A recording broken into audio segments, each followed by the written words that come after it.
Buenas tardes, hermanos. Qué bendición estar aquí con nosotros. Hoy es domingo 16 de agosto del 2015 y vamos a continuar nuestra serie. La semana pasada estuvimos en el vientecito, estuvimos en el parque. Qué rico, ¿no? Ahorita estamos bajo techo, pero está un poquito caliente, así que no quiero que se me duerma. Si ves a alguien que está durmiéndose, suavecito, así lo mueves con cariño y le dices: hola, mi hermano, no te duermas, ¿eh? Y si está durmiendo mucho, entonces le das un codazo. No es cierto, no es cierto. Pero sí, con amor lo animas a despertar. No se me duerman, ¿eh? Muy bien, estamos analizando el tema de examinarnos. La semana pasada vimos la introducción. Este mes vamos a hablar acerca de un tema muy, pero muy importante, que es: la Biblia nos insta, la palabra de Dios nos lleva a probarnos a nosotros mismos. Y tuvimos un versículo clave, ahorita lo vamos a tocar. Pero hoy les quiero invitar a abrir su Biblia en 1 Corintios capítulo 11. Vaya conmigo, por favor, tome su Biblia en 1 Corintios, la primera carta que el apóstol Pablo le escribió a la iglesia que estaba en Corinto, una ciudad muy difícil, una ciudad muy pecadora, ¿verdad? Como las de ahora. Pero usted sabe que todos los puertos son muy llenos de diferentes situaciones. 1 Corintios 11, en el verso 26, el Señor está poniendo en orden muchas cosas, y aquí está poniendo en orden la mesa del Señor, la comunión del pan y la copa con el Señor Jesucristo. Y dice el verso 26, 1 Corintios 11, 26, ¿ya lo tiene? Por lo tanto, voy a leer en la versión nueva, la versión Reina Valera contemporánea. Por lo tanto, siempre que coman este pan y beban esta copa, proclaman la muerte del Señor hasta que Él venga. Así que cualquiera que coma este pan o beba esta copa del Señor de manera indignamente, dice la otra versión, de manera indigna, será culpado del cuerpo y de la sangre del Señor. Por tanto, versículo 28, cada uno de ustedes debe examinarse a sí mismo antes de comer el pan y de beber de la copa. Porque el que come y bebe de manera indignamente, y sin discernir el cuerpo de Cristo, el cuerpo del Señor, come y bebe para su propio castigo, para su propio juicio, dice la otra versión. Por eso hay entre ustedes muchos enfermos y debilitados, y muchos han muerto. Dormir ahí significa muerte, y muchos han muerto. Qué grueso. Morir por no discernir el cuerpo de Cristo, sí, era algo muy delicado. Versículo 31. Si nos examináramos a nosotros mismos, no seríamos juzgados. Si tuviéramos el hábito de estar chequeándonos, si tuviéramos el hábito de pedirle a alguien de vez en cuando y le dijeras a alguien que es tu amigo en la iglesia: oye, te doy permiso de que si me ves medio chocolatón, medio enfriado, medio distraído, medio carnal, me jales la oreja, me exhortes. Una buena práctica sería que tú te acercaras a alguien y le dijeras: ¿cómo me miras? ¿Cómo me ves? Hay veces que nosotros no podemos vernos.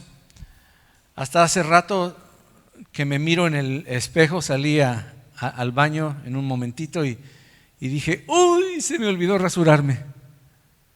Ustedes no lo ven desde allá, ¿verdad? Pero sí, yo sí lo siento por aquí. Yo me rasuro con rasuradora eléctrica, y como la puse en un lugar diferente, se me pasó hasta que me veo en el espejo y digo: Solo hasta que te ves en un espejo puedes saber qué tan despeinado o falta de rasurado, pintado las mujeres, ¿verdad? Se te pasó la pintura, algo te sucedió, ¿verdad? Solo cuando alguien te mira. Por eso es muy importante que le digas a alguien: ¿cómo me miras?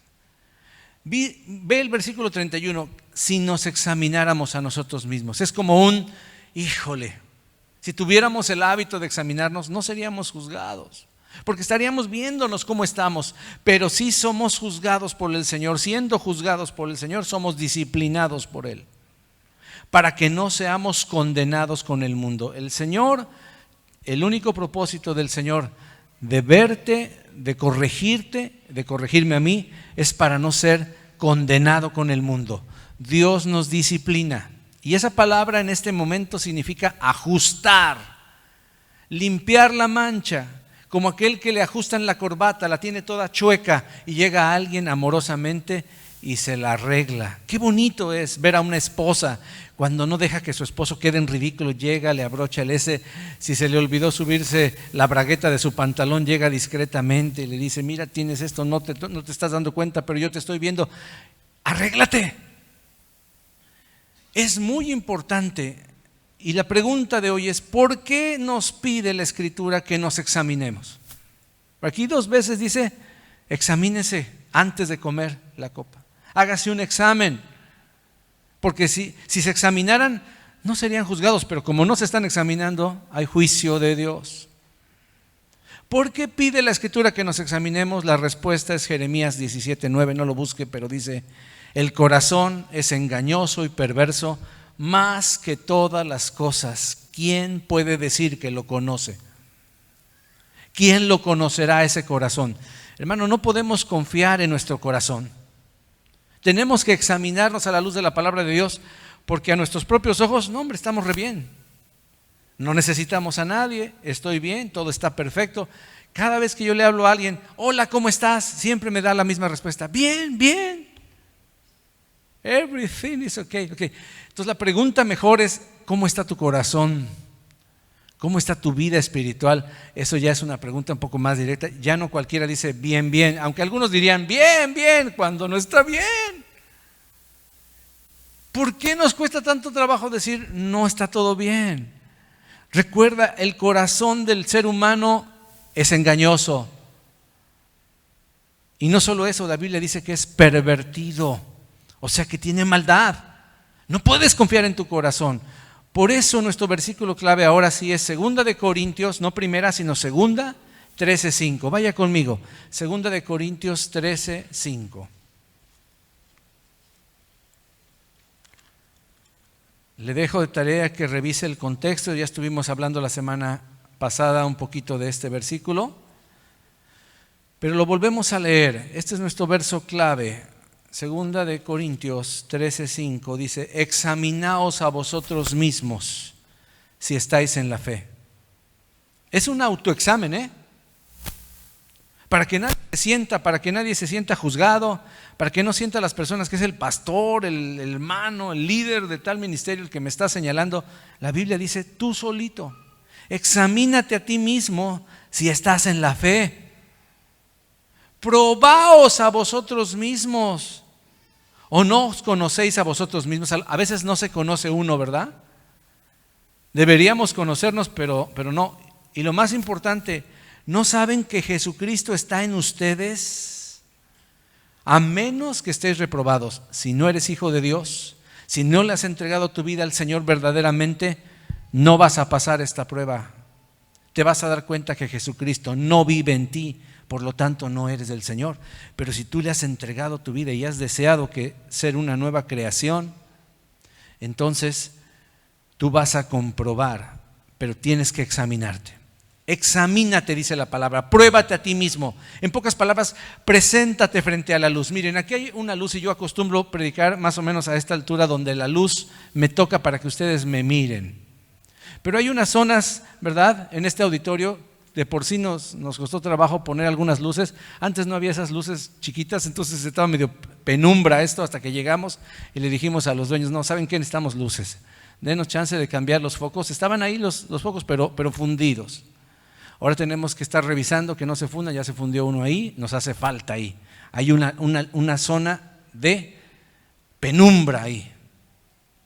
Pero uno debe ir a la luz para ver si estás andando como hijo de luz, y si te vas a demostrar, así vas a demostrar, si estás o no estás, si eres o no eres, si estás aprobado, o como dice la Escritura, a menos que estés reprobado.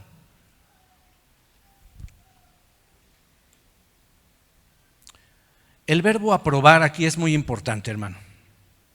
El verbo que se usa para aprobar o reprobar es el verbo dokimazo en griego. Esa palabrita dokimazo viene de otra raíz que significa algo aceptable, pero aceptable porque resistió. ¿Qué resistió? La prueba, el examen. Pasó el examen. De ahí viene dokimazo. ¿Y qué significa? Pues significa literalmente probar o figurativamente probar a alguien. Por implicación significa aprobarlo. Pasó. Tú vas, haces tu examen de manejo, ¿verdad? Y te tienen que checar. Hizo bien la vuelta, se detuvo en el stop, sacó la mano, puso la direccional y van llenando.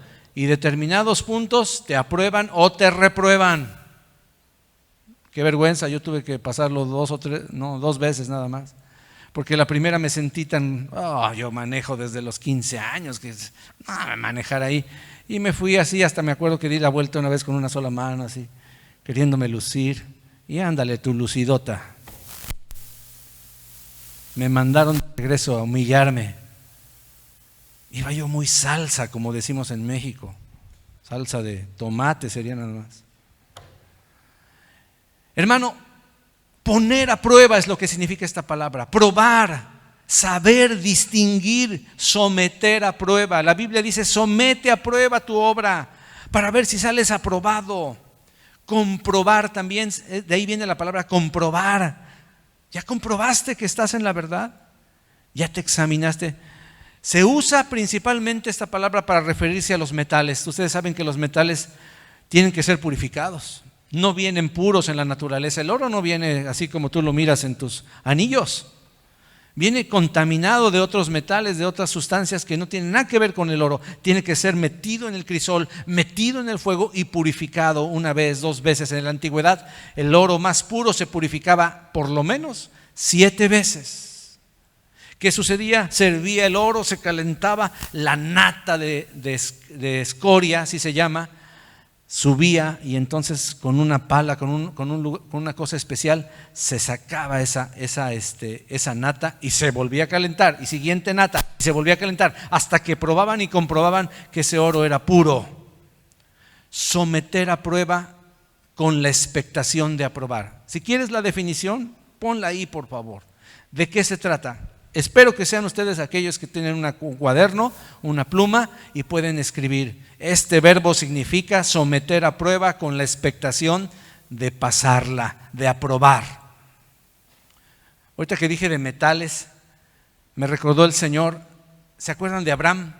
Cuando muere Sara, su esposa, y está buscando una tumba, un lugar, una cueva para sepultarla, se encuentra con un tal, me acuerdo, Efrón o algo así. Sí, Efrón, se encuentra con un tal Efrón y le dice, ¿sabes qué? Véndeme tu cueva, véndeme este terreno, con esa cueva quiero sepultar a mi esposa. Y el Efrón dice, no hombre, ¿cómo te la voy a vender? Pues si entre nosotros no hay eso, mira, tómala, agárrala, al fin que pues nada más vale 400 ciclos de plata y entre tú y yo pues ahí quedamos. Abraham dijo, no, acabas de dar el precio, te lo voy a medir. Y no lo tiene que buscar, pero ahí en Génesis 23:16 dice, entonces Abraham se convino con Efrón y pesó Abraham a Efrón el dinero que dijo en presencia de los hijos de un testigo llamado Het. Pesó 400 ciclos de plata y la Reina Valera dice, de buena ley entre mercaderes. Plata de buena ley entre mercaderes. No chanchullos, no plata contaminada, sino plata, como dicen ahí, quintada, de buena ley. Una plata que está probada, una plata que es pura. Ahora les encargo a los sugieres que miren a la persona que entró. Muy bien. ¿Por qué? Porque antes había un código, una ética. Ahora, como dicen, te dan gato por liebre, ¿verdad? Te venden el oro y no es oro. Resulta que, como dice el dicho, no todo lo que brilla es oro, después sale el cobre, ¿verdad? Te das cuenta que no era lo que decía que era, porque no fue aprobado. Ahora, póngame atención, por favor.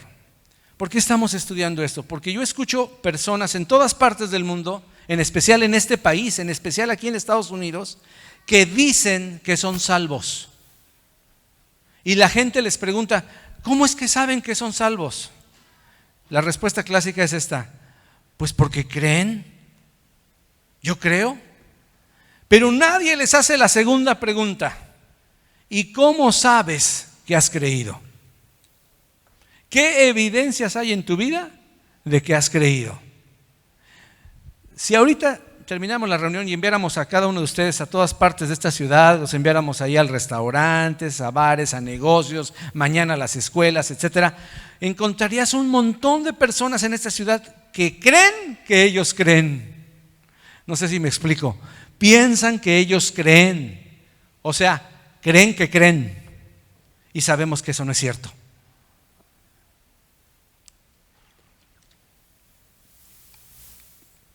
Aún en los peores lugares donde se vende la droga, en burdeles, en prostíbulos, vas a encontrar personas aún ahí que creen que creen.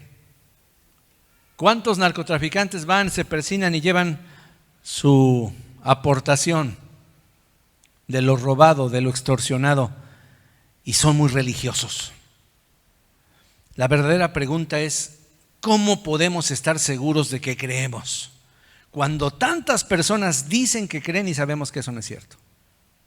¿Cómo podemos estar seguros? Miren, en el cristianismo hemos combinado dos doctrinas y hemos perdido las dos doctrinas de alguna manera, se han corrompido. En la Biblia hay dos importantes doctrinas. Una es la doctrina de la seguridad del creyente. No sé si la han escuchado así, pero así se conoce. Y dice que cada persona que ha creído verdaderamente en Jesucristo ha nacido de nuevo y está seguro. El mismo Dios que lo salvó lo mantendrá salvo, y eso se llama la seguridad del creyente. Pero hay otra doctrina que a veces se confunde. No escuchamos mucho de esta. Es la doctrina no solo de la seguridad, sino la doctrina de la garantía. Todo el mundo diga conmigo: la garantía. Es cierto que cada verdadero creyente es guardado por el poder de Dios. Esa es la doctrina de la seguridad. Pero la doctrina de la garantía es esta. Escucha bien. ¿Cómo puedes estar seguro que eres un verdadero creyente? La garantía es: ¿cómo puedes estar seguro que eres un verdadero creyente? Hay personas que me han dicho: bueno, yo solo sé que lo sé. Y yo les recuerdo el verso que les dije: hay caminos que al hombre le parecen rectos, pero su fin es muerte. ¿Cómo que yo solo sé que lo sé? No te lo puedo explicar, yo nada más sé que lo sé. Cuidado, porque dice la Biblia que a veces el hombre piensa que va bien y va a terminar mal. Hay otros que me han dicho: bueno, yo sé que en el fondo de mi corazón yo soy salvo. ¿Qué leímos? El corazón puede engañarte. Es engañosamente perverso nuestro corazón. No puedes confiar. ¿De verdad quieres confiar en un corazón que suele ser perverso? ¿Quieres basar tu salvación en una corazonada? ¿En un sentimiento? Ay, es que en el fondo de mi corazón yo siento que yo soy cristiano. Se oye muy bonito, pero hay que examinarse. Aún hay personas que llegan a decirnos: bueno, mira, yo sé que soy salvo porque el predicador me dijo que yo era salvo si repetía esta oración. Dígame usted, ¿desde cuándo el hombre tiene tal autoridad para declarar salvo a una persona? Si dice la Biblia que es el testimonio del Espíritu Santo en tu espíritu el que te da convicción de que eres hijo de Dios. No es el testimonio de Gustavo Ordóñez, ni de ningún predicador ni telepredicador. Y esta es la peor de todas las respuestas, escúcheme bien. Bueno, yo sé que soy salva, dice alguna, porque he caminado con Dios hace muchos años. Caminé con Dios. Ahora, déjame decirte esto, mi amado hermano, y si me estás escuchando en el internet o en el CD, si me estás escuchando, si tú no estás caminando con Dios ahora, no puedes tener ninguna seguridad de que alguna vez has sido salvo. Voy a repetirlo. Algunas personas dicen: soy salvo porque hace tiempo yo caminé con Dios, hace mucho tiempo. Te repito, si tú no estás caminando con Dios ahora mismo, no puedes tener ninguna seguridad de que alguna vez has verdaderamente sido salva de tu pecado. Escucha, No estoy diciendo esta tarde que si tú caminas con Dios eres salvo. Ni que si tú dejas de caminar con Dios pierdes la salvación. No estoy diciendo eso. Lo que estamos diciendo hoy es esto, escúchame bien. Tenemos la seguridad de que le hemos conocido, no solo porque una vez nos arrepentimos, sino porque seguimos en arrepentimiento hoy. No sé si me estás comprendiendo. La Biblia dice que nos examinemos, y si hubiéramos pecado, abogado tenemos para con el Padre, a Jesucristo el justo. Siempre que te examinas van a salir granitos en el arroz, van a salir piedritas en los frijoles, para que me entiendas. Va a haber algún defecto si te examinas. Por eso dice la Biblia, si nos examinásemos a nosotros mismos, no seríamos juzgados. ¿Por qué? Porque al examinarse vas con el Señor y dices, Señor, perdóname, yo vengo a la luz para ser perdonado. Repito, la doctrina de la garantía no es si tú te arrepentiste un día, continúas en una actitud de arrepentimiento hoy. Y no solo es porque creíste una vez, la pregunta es, ¿sigues creyendo hoy? No es solo el que una vez caminamos con Él, sino que continuamos caminando con Él hoy. ¿Por qué? Porque está escrito, aquel que comenzó la buena obra, ¿la qué? La perfeccionará hasta el día de Jesucristo. No se puede detener. Por eso, 2 de Corintios 13:5, que es nuestro versículo clave, Pablo había llegado a una iglesia y mira, muchos de ellos decían que eran cristianos. Eso se llama profesar. ¿Ha escuchado esa palabra? Profesantes. ¿Qué significa? Que de labios para afuera pueden decir lo que sea. Yo soy musulmán, dice alguno. ¿De veras? Pones tu tapetito y te pones a orar 3 veces al día. No, pero soy musulmán. No, entonces no eres musulmán. No le hagas al cuento. Hay una cantidad de mexicanos, lo digo porque conozco mi país, que se están convirtiendo al islamismo. Digo, wow, no puedo creerlo. Pasaron de adorar a Huitzilopochtli ahora al islamismo.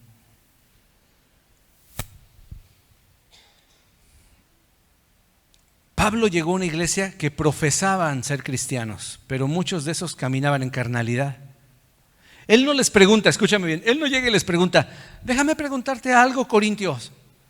¿Cuándo fue la primera vez que invitaste a Jesucristo a tu corazón? No les dice eso. Él ni siquiera se refirió a su experiencia de salvación hace muchos años. No, él les dice, va directo al tiempo presente de ellos. Y les dice, examinaos hoy si estáis en la fe. Examínate si hoy estás en la fe. No si ayer estuviste en la fe. Si hoy estás en la fe, pruébate a ti mismo. O no te conoces, no sabes, no puedes comprobar que Jesucristo está en vosotros. En esa misma carta, en esas mismas cartas de Corintios está el versículo que nueva criatura es aquel que está en Cristo Jesús. Las cosas viejas pasaron. ¿Por qué no nos hacíamos un examen? Si yo te preguntara, si en este momento yo les pasara una hoja a cada uno de ustedes con una pluma, un lápiz y les dijera, divídela a la mitad y me vas a escribir cómo era el viejo Gustavo y cómo es la nueva criatura Cristo en Gustavo. Cuando yo he hecho ese tipo de preguntas, me encuentro cada angelito, solo le faltan las alas, no hizo nada. No, hombre, no, era un santo, yo no sé. No he escuchado gente que dice, ay, esta persona es tan buena, solo le falta ser cristiano. Ay, Señor Jesús. ¿Te estás dando cuenta de lo que estás diciendo? Que casi se gana la salvación por sus obras, solo le falta ser cristiano. Cuando el Espíritu Santo te redarguye y te das cuenta de tu verdadera condición y sientes que eres una cucaracha y quieres buscar el lugar más escondido porque te sientes la persona más sucia delante del Dios santísimo, purísimo. Esta luz que estamos teniendo, imagínate si ahorita nos prendieran la luz que usan para filmar, los focos de miles de watts que usan para tomar tomas de calidad cinematográfica. No, hombre, te dejan ciego. Y tú dices, yo pensé que estaba suficiente luz. No, hay grados de luz. Y cuando tú y yo nos comparamos con aquel que es la luz del mundo, el Señor de los cielos, toda impureza sale a la vista. Examinaos a vosotros mismos, a menos que estéis reprobados. Digamos que yo veo a alguien que por 3 o 4 años parece caminar con Dios. Escúchame bien.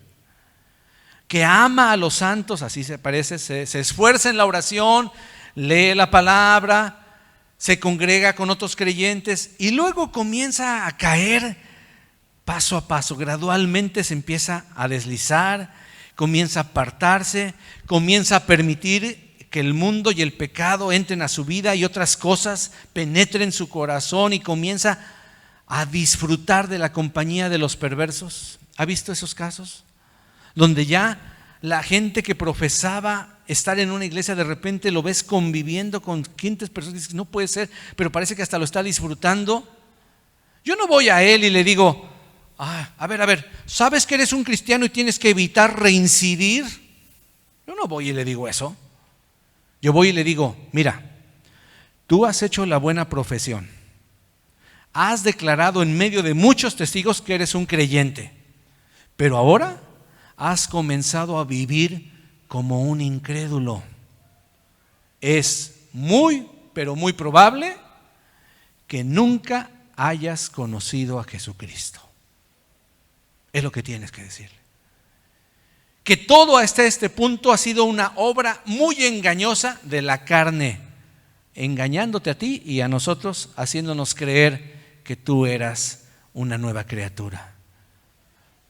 Déjame decirlo de esa manera, porque si una obra de Dios no continúa, entonces nunca ha sido una obra de Dios.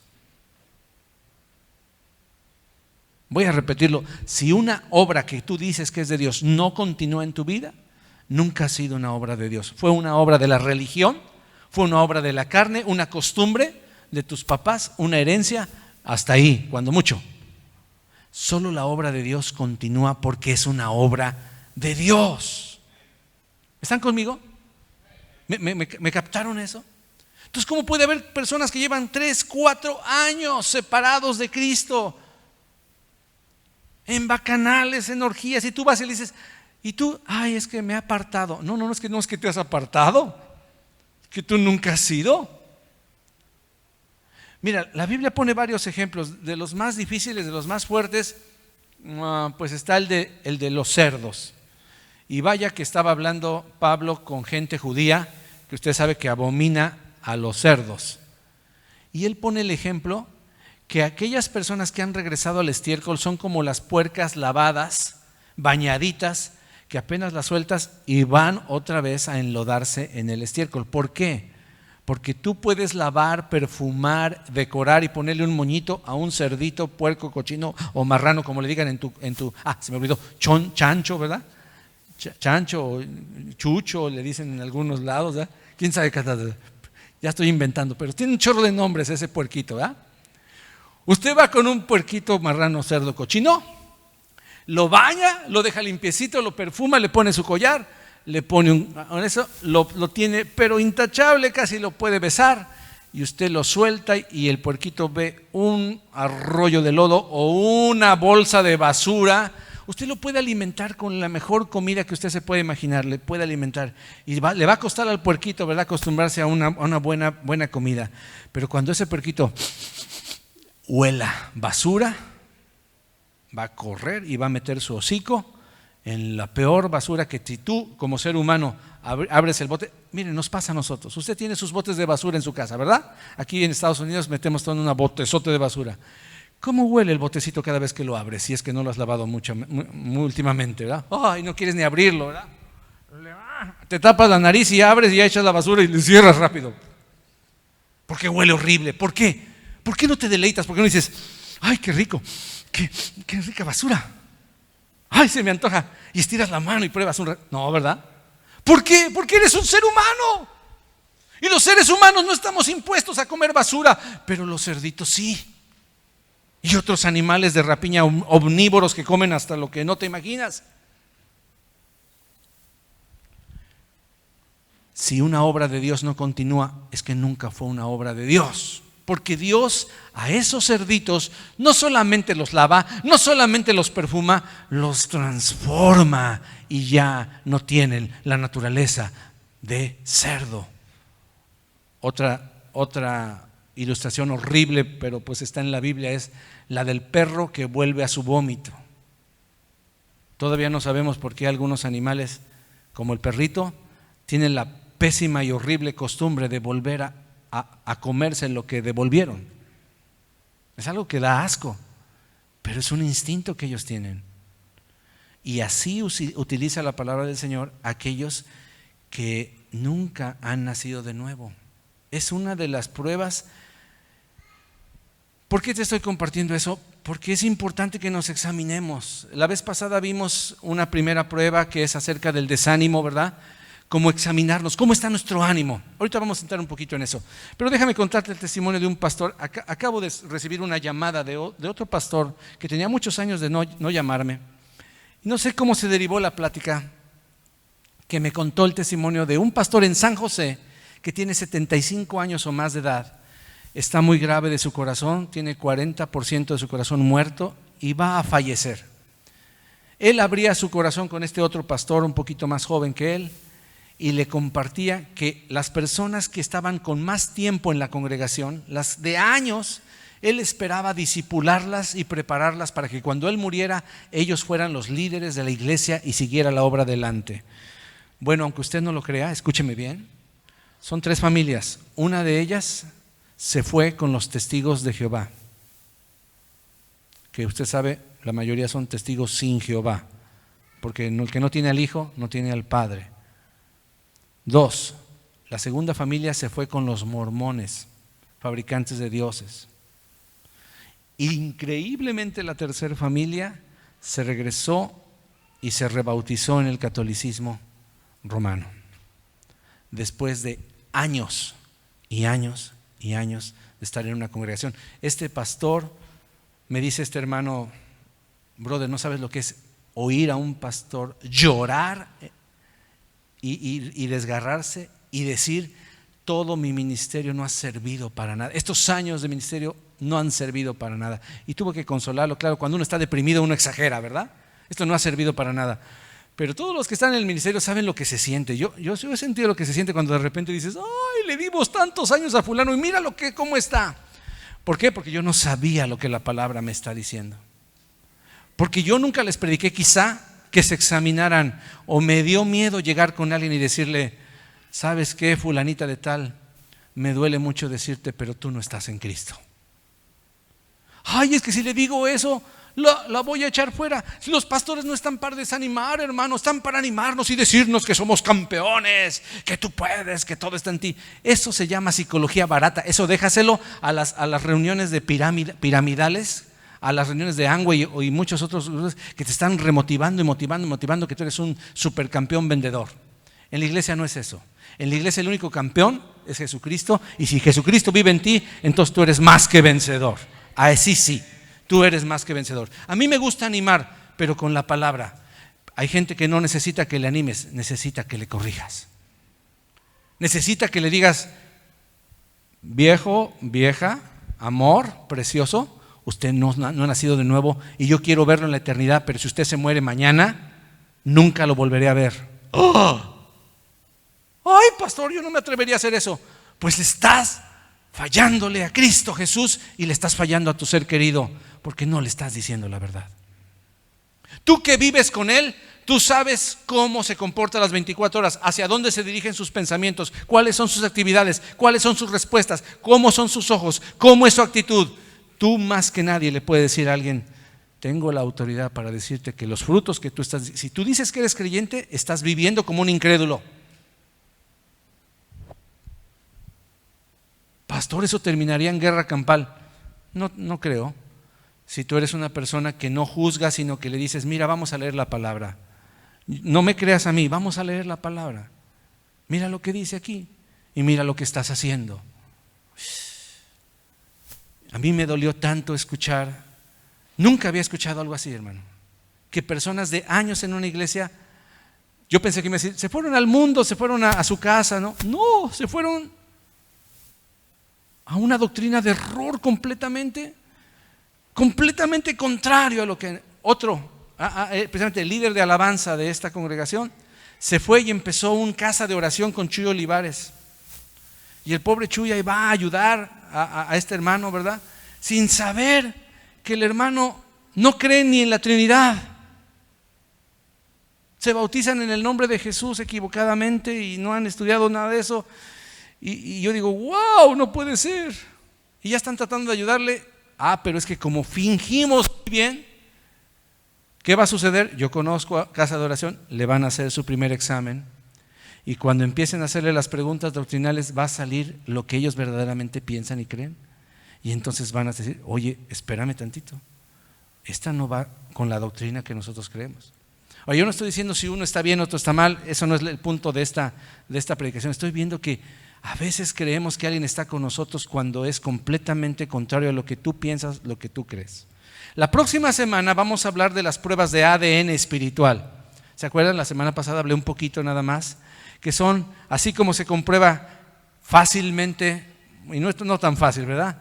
Se dice fácil, pero es todo un estudio científico de si eres hijo de alguien. También vamos a ver si verificamos que tú y yo somos hijos de Dios. Pero hoy yo les quiero hablar a los hijos y a las hijas de Dios, los que sí son hijos e hijas de Dios. Me dirijo a ustedes que tiene las evidencias de que usted es hijo de Dios, que también tenemos necesidad continua de examinarnos, porque esto está escrito a gente que tomaba la cena del Señor, ¿ok? Discípulos, para ver si algo no anda bien. Ahora yo te pregunto, y no es pedrada, es ilustración, ¿ok? Es ilustración. ¿Eres tú uno de los que por más que tus amigos o familiares te insisten, no vas a ver al médico para que te chequee? ¿Eres de aquellos que no haces caso, no te haces un examen anual de sangre para ver tus niveles de hierro, para checar si estás anémico o no, de potasio, si tienes alto el colesterol, el azúcar, los glóbulos blancos, los glóbulos rojos, o si hay enzimas que demuestran que tienes alguna enfermedad? Usted sabe que por los análisis de sangre pueden saber ahora los médicos si tienes tu hígado dañado, tu páncreas está funcionando bien. Tantas cosas salen por un examen de sangre, de orina, de excremento, etcétera, pero no queremos hacernos esos exámenes. Si eres de esos o de esas que dicen, es que yo me siento casi siempre bien, yo no necesito ir al médico, pues quiero que sepas que estás jugando con tu vida. Ahora, si quieres jugar con tu cuerpo, hazlo, pero no juegues y hagas lo mismo con tu espiritualidad.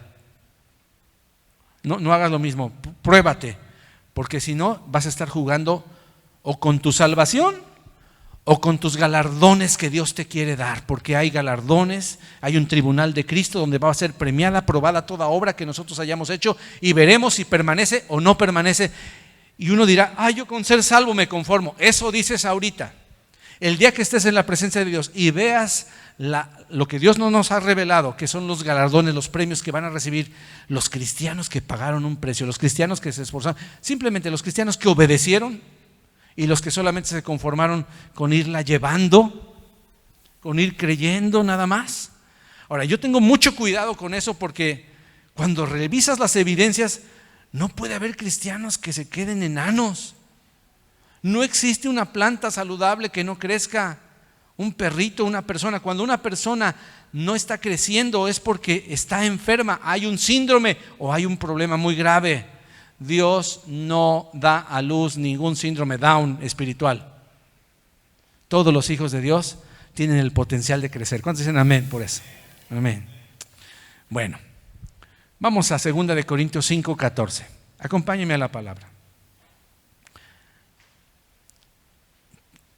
Vamos a tocar un punto para examinarnos tú y yo. Segunda carta de Corintios 5:14. Porque el amor de Cristo nos constriñe.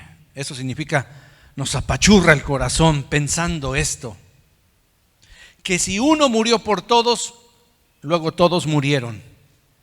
Y por todos murió Cristo, está hablando de Cristo, para que los que viven ya no vivan para sí mismos, sino para aquel que murió y resucitó por ellos. Qué versículo tan impactante. Leo otra vez.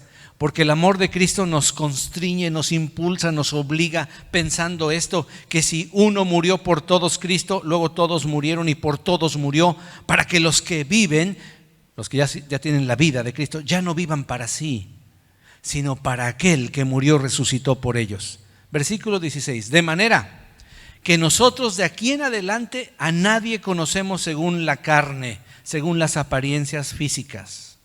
Y aun si a Cristo conocimos según la carne, ya no le conocemos así. ¿Por qué, hermano? Porque como dice el dicho, caras vemos, corazones, espíritus, almas, no sabemos. Yo te puedo ver bien espiritual, te puedo ver fingiendo. Hay gente que en las iglesias es la hora de levantar sus manos y la levantan, pero no están levantando sus manos para Dios, la están levantando porque, pues, para que no digan. Hacen como que oran, hacen como que están, pero no están. Entonces dice aquí, de ahora en adelante nadie conocemos por las apariencias físicas, por el cuerpo, por la carne. Si a Cristo lo conocimos así, ya no lo conocemos así. De modo que si alguno está en Cristo, ¿qué es lo que vamos a ver? Nueva criatura es.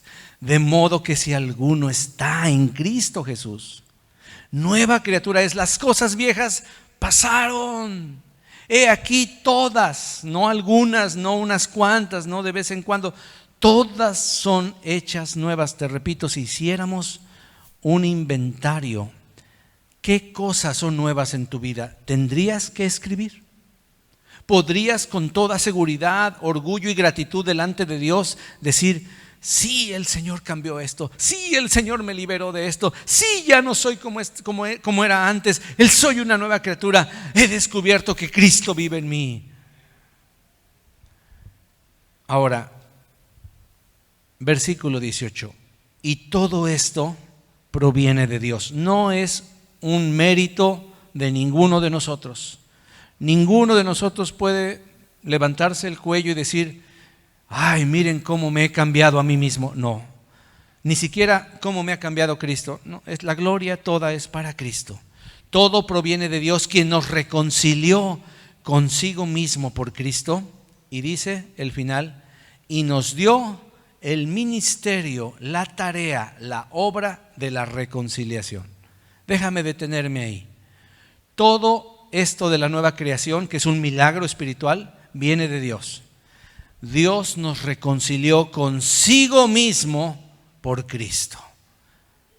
Qué maravilloso es recordar para ti y para mí, sobre todo para mí, no sé para ti, que Cristo me perdonó, que Dios me perdonó por Cristo Jesús. Que siendo yo enemigo de Dios, que siendo yo contrario al Señor, el Señor me recibió por Cristo Jesús, por lo que Cristo hizo en la cruz. Me reconcilió con Él, porque yo tenía un pleito con Dios, porque dice la palabra que yo era enemigo de Dios, y mejor aún, Dios enemigo mío. Es más fuerte, es mucho más fuerte, hermano. Pero Él nos dio un ministerio. Voy a tomar el doble de eso. Dios nos dio un ministerio, y ese ministerio es la reconciliación. ¿Qué significa? Que tú y yo tenemos una tarea preciosa. Ahora, escúchame bien lo que voy a decir, y aquí quiero que te examines. Por favor, esto es personal, ¿ok? El diablo y sus secuaces están tratando de neutralizarte. Si has nacido de nuevo, ellos saben que ya no pueden echarlo para atrás, ya no te pueden quitar. Cuando uno nace de un papá o de una mamá, no puedes dejar de ser su hijo. Aunque se enoje el papá y la mamá y diga, te desheredo, ya no te reconozco, ya no es mi hijo. No por eso biológicamente dejas de ser hijo de tu papá o de tu mamá. Pero cuando mira el diablo que tú has nacido de nuevo, su tarea ahora es neutralizarte. ¿Cómo? Con el tedio, con el aburrimiento y con la rutina. Él trata de paralizarte diciéndote que para qué haces, que para qué deshaces, pues no tienes futuro, no vas a dejar una herencia, es más, que ni tienes herederos. Y luego te susurra al oído, ¿qué va a ser de tu futuro? Aquí no tienes futuro. En tu país, pues no tienes nada. La cosa está peor. Mejor regrésate al pecado, pachanguéatela mientras tengas fuerzas, disfruta un poquito, ¿verdad? Al fin que no tienes nada. Y ese es el continua tentación del aburrimiento. ¿Y cuántos cristianos y cristianas, cuando se chequean, se pueden descubrir que su vida es una rutina? Que han sentido un tedio, que ya no hay gozo, que ya no hay alegría. Pero yo vengo a decirte, hijo de Dios, hija del Señor, que tú eres escogido, que tú eres una sierva de Dios, un siervo de Dios. Eres su representante donde quiera que vayas, donde quiera que trabajes, donde quiera que vivas. Dios tiene una recompensa, hermano, para cada uno de sus hijos. Y algunos vamos a ver esa recompensa en vida, otros no, hermano. Algunos dirán, yo he trabajado mucho en el Señor y no veo lo que tiene mi hermano, lo que tiene mi hermana. Yo lo miro ahí, él disfrutando esto, aquello. Yo todavía no lo disfruto. Y déjame decirte, algunos lo vamos a ver en vida, otros solo lo vamos a ver después en la otra vida. Pero Dios tiene recompensa y Dios quiere que disfrutes primero que has sido reconciliado con Dios. Que no se te olvide que eres salvo, que eres nueva criatura, si verdaderamente eres salvo. Si tú pasas, como lo vamos a ver las próximas semanas, tu examen, si tú mismo te calificas y dices, aleluya, soy hijo de Dios, soy una hija de Dios, disfruta tu reconciliación. Pero mira, la comunión con el Padre Celestial es lo primero. Yo te pregunto, ¿estás disfrutando? ¿Estás en comunión con el Padre Celestial? ¿Te gozas adorándole? Yo quiero que te hagas un examen el hoy. ¿Me gozo cuando adoro al Señor? ¿Le canto, le alabo, converso en oración, platico? No nada más es un monólogo de casi Ave María, dame puntería, ¿verdad? Estás rezando, ¿no? Dios no quiere que reces, Dios quiere que platiques en oración con tu amado Señor. ¿Disfrutas de tu salvación? O sea, ¿todavía te maravillas de la obra que Cristo hizo en ti? Cuando de repente antes ibas directo y te enlodabas y ahora no. Ahora hay una aversión, hay una lucha en tu vida y ya no quieres vivir así. ¿Vives 2 Corintios 5:17? Es la pregunta de hoy. Si la vives, disfrútala. Pero en segundo lugar, ya lo estás disfrutando, qué bueno.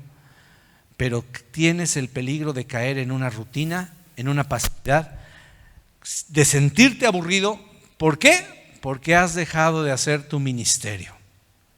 ¿Cuál es el ministerio de cada uno de ustedes y mío? El ministerio de reconciliar a los demás con Dios. ¿Me estás escuchando? Todos ustedes, todos los que... A ver, véanme por favor, mírenme para acá. Tú tienes un ministerio. Reconciliar a los hombres con Dios. Si estuviera predicando aquí Paquita, la del barrio, diría... ¿Me estás oyendo, inútil? A ti te estoy hablando, ¿verdad? Diría eso, seguro. La verdad es que estamos siendo bien inútiles, hermano, en el reino de Dios. Por eso viene el aburrimiento. Por eso viene la depresión, el desánimo. Porque has dejado de hacer, como dice Apocalipsis, las primeras obras. ¿Qué hacíamos cuando nos convertimos? Mira, cuando yo me convertí, cuando sentí que Dios perdonó mis pecados, cuando experimenté la nueva criatura, cuando al día siguiente ya no me gustaba lo que antes me gustaba, porque así fue, hermano. Yo no fui de que, pasó un año y tú todavía estabas pensando en el pecado. No, al día siguiente yo no quería pecar. Al día siguiente yo no quería meter mi boca en el bote de la basura, porque Dios me había cambiado de chancho en persona, de cerdo en un ser humano para la obra de Dios. ¿Me estoy explicando? Eso pasó al día siguiente. Ahora, yo no te digo que no pequé, que no hubo un proceso. Todos tenemos un proceso, somos bebés espirituales, vamos creciendo, vamos madurando. Pero tú sabes que sabes. ¿Por qué? Porque la evidencia se da. Porque los primeros que se dan cuenta son tus hermanos y tus padres en tu casa. Fueron los primeros que se dieron cuenta que Gustavo verdaderamente había pasado algo en Gustavo. No eran palabras, eran hechos. Cuando Vicky, mi esposa, se convirtió, ninguno de su familia era cristiano y la escuchaban cómo danzaba con su pandero ahí en su recámara, cómo alababa al Señor, cómo ella se gozaba. Ella no sabía, no había recibido ningún curso de oración, no había recibido ningún curso de alabanza, mucho menos de danza y panderos, ninguno. Pero tenía a Cristo viviendo, la nueva criatura, el Espíritu Santo que te enseña todas las cosas. ¿No dice así la palabra del Señor? Hermano, pero una de las cosas que hicimos era la carga que sentíamos por los que no tenían paz con Dios. Y es que la Biblia dice que no hay paz para los malos, hermano. Por eso tenemos que hacer las primeras obras. Y muchos de nosotros estamos aburridos y nuestro cristianismo está muy pobre. Estamos sin esperanzas. ¿Sabes por qué?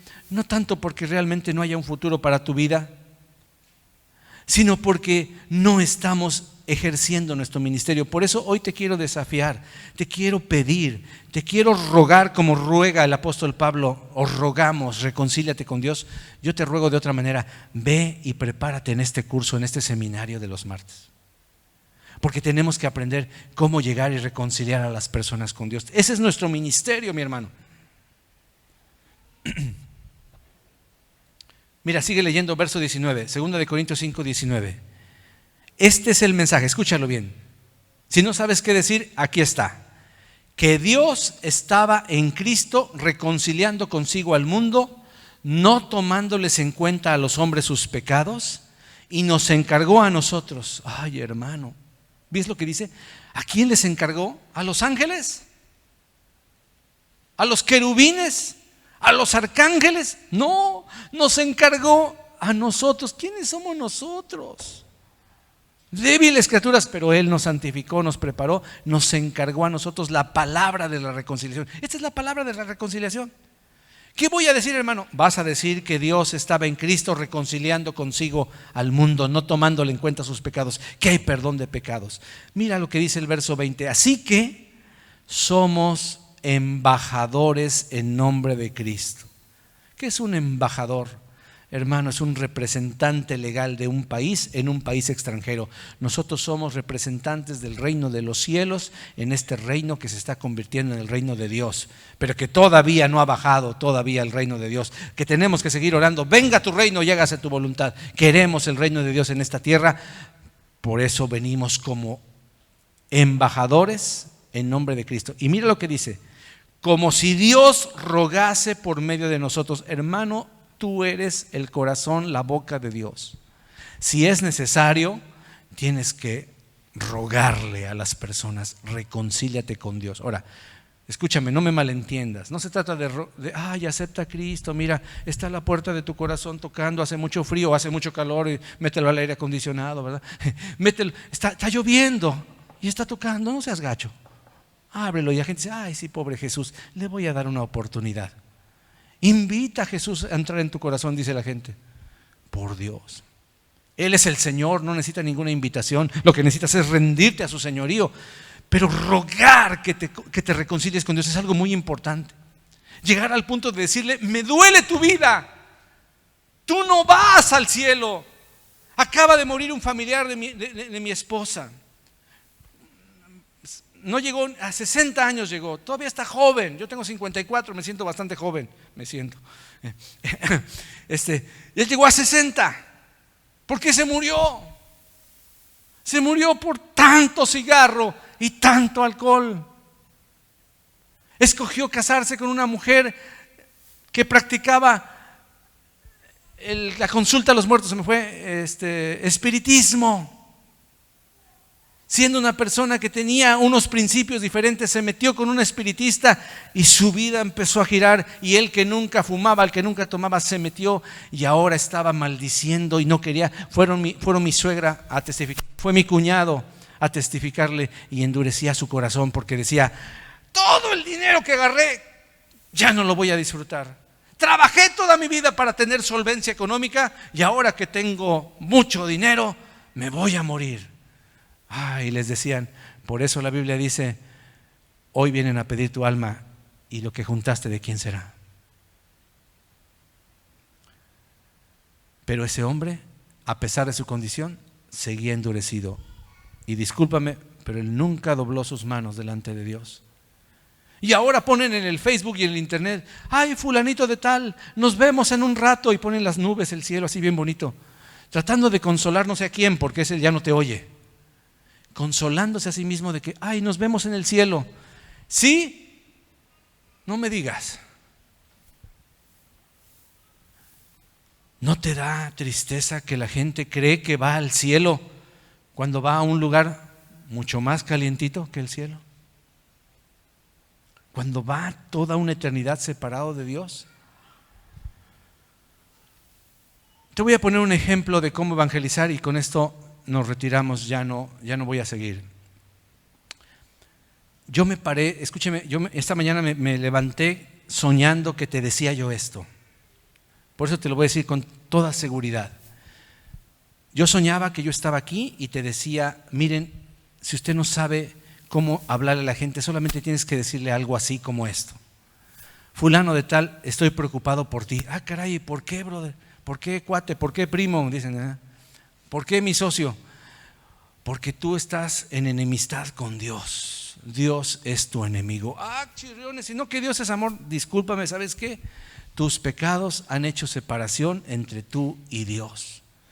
Y estoy preocupado porque tú tienes que reconciliarte con Dios. Tú necesitas reconciliarte con Dios.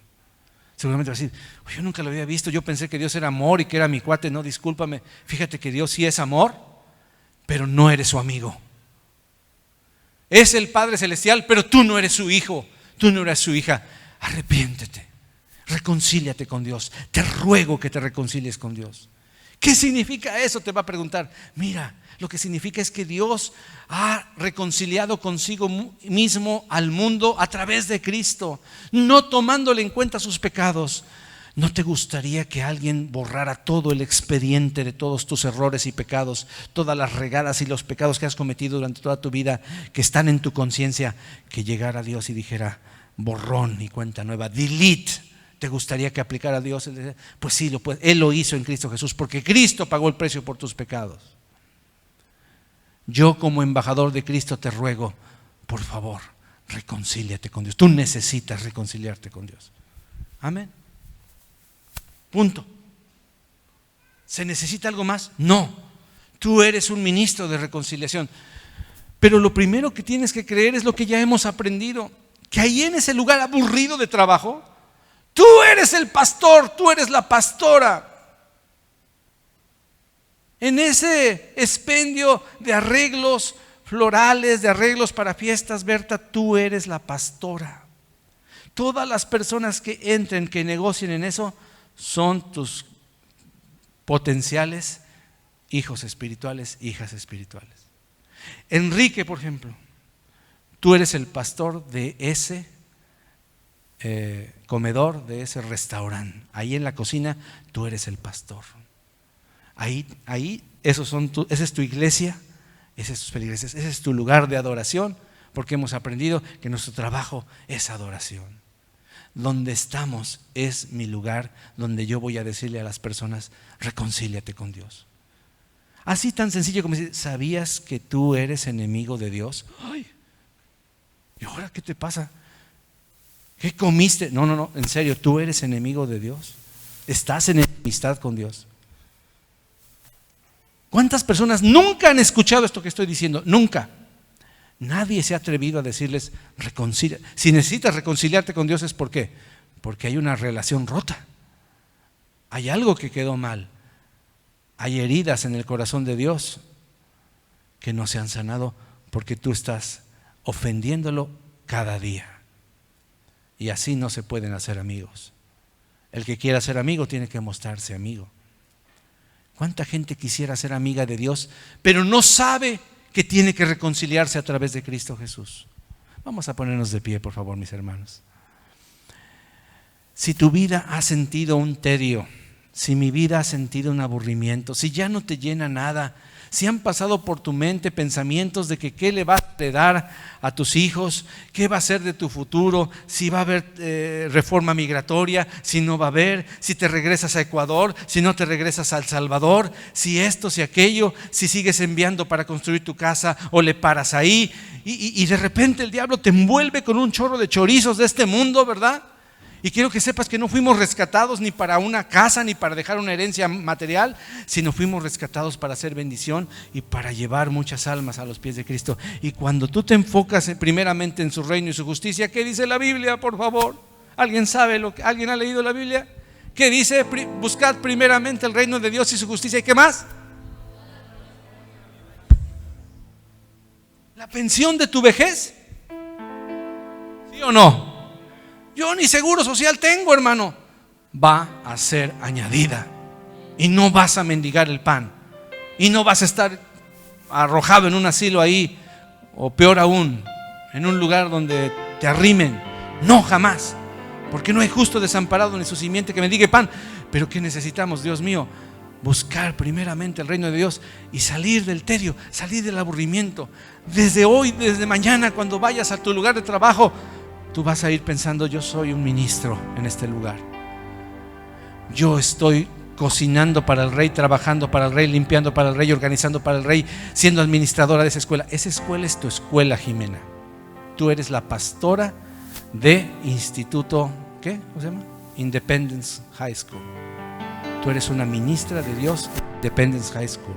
Y ahí necesitan cientos de jóvenes y gente que tú los lleves a reconciliarse con Dios.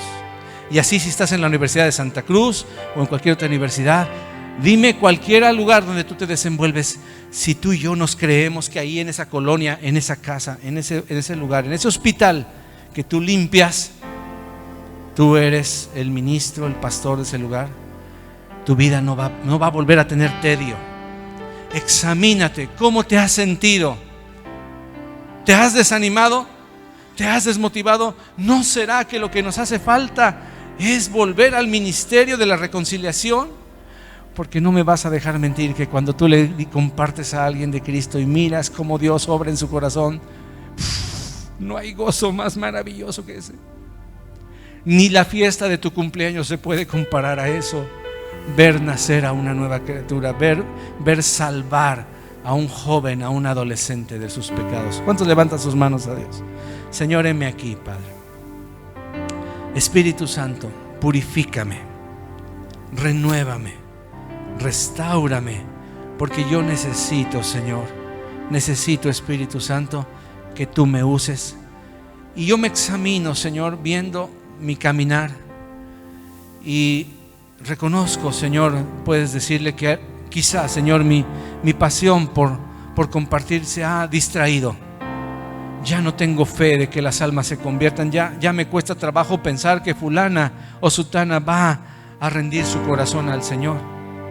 Señor, yo quiero que me devuelvas, Señor, esa expectación, esa fe sencilla de un recién convertido que le testifica con fuerza, y a veces tontamente, a veces neciamente, a veces no muy sabiamente les decimos a nuestros familiares de Cristo, y a veces hasta la regamos, Señor.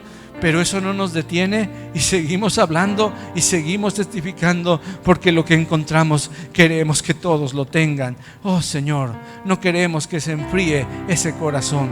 Llévanos a aquellos que están rogando en su corazón un cambio, encontrarte. Hoy te cantamos, Señor, te quiero conocer. Y queremos conocer tu corazón, Señor. Queremos conocer tu carga, porque somos embajadores tuyos. Nos has llamado a todos nosotros como embajadores, embajadores del reino de Dios, embajadores del reino de Dios. Señor, ayúdame a creer, Señor, y a obedecer tu palabra. Voy a llevar a las personas a reconciliarse contigo.